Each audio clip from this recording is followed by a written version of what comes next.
जंगल में एक तालाब था। उस तालाब में बहुत से जीव रहते थे। वही तालाब के पास एक वृद्ध बगुला भी रहता था, जो कि बहुत बूढ़ा होने के कारण मछलियों का शिकार करने में असमर्थ हो गया था और अक्सर उसे भूखा ही रहना पड़ता था। एक दिन जब बगुला तालाब के किनारे बैठा था, तब उसे एक तरकीब सूझी और बगुले ने जोर जोर से रोना शुरू कर दिया। बगुले को रोता देख एक केकड़ा तालाब से बाहर आया और बगुले से पूछा, क्या हो गया है बगले, क्यों रो रहा है पगले तू? ए केकड़ा भाई, मैंने एक आकाशवाणी सुनी है कि इस तालाब का पानी जल्द ही सूख जाएगा और यहाँ के सभी जीव मर जाएंगे। बस इसीलिए मेरी आंखों में आंसू है। और अम्मी जान कहती थी कि हो सके तो किसी का भला कर दो।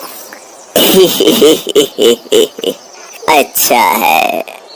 केकड़े ने यह बात तालाब में जाकर सभी को बताई और सभी जीव इकट्ठा होकर मदद लेने बगुला के पास आए और बगुला से बोले, अल्लाह बगुला भाई, क्या आप हमें सुरक्षित स्थान तक पहुंचा सकते हैं? हाँ दोस्तों, यहाँ थोड़ी दूरी पर ही एक विशाल तालाब है। मैं तुम सब लोगों को कुछ ही दिनों में वहाँ पहुँचा दूंगा। सभी जीव मान गए। बगुला एक एक करके मछलियों को ले जाता और उन्हें एक चट्टान पर ले जा करके खा जाता। अब बगुला बहुत खुश था, क्योंकि उसे बिना किसी मेहनत के उसका भोजन मिल रहा था। यह सब कुछ दिन चलता रहा। फिर एक दिन केकड़े की जाने की बारी आई। केकड़ा बगुले की पीठ पर बैठ गया और बगुला भी उड़ चला।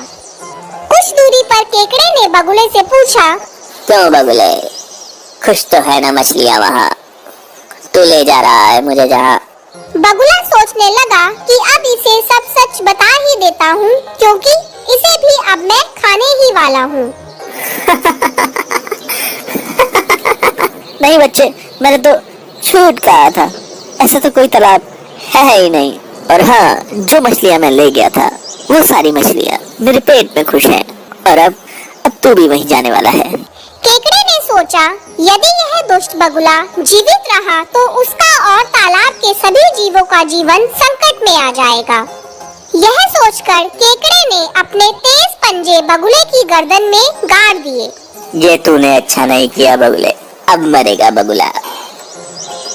बगुला धरती पर जा गिरा और मर गया।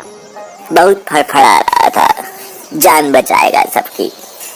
केकड़े ने यह सारी बात वापस तालाब पर जाकर सभी जीवों को बताई। सभी जीवों ने समझदार केकड़े की प्रशंसा की और उसका धन्यवाद किया।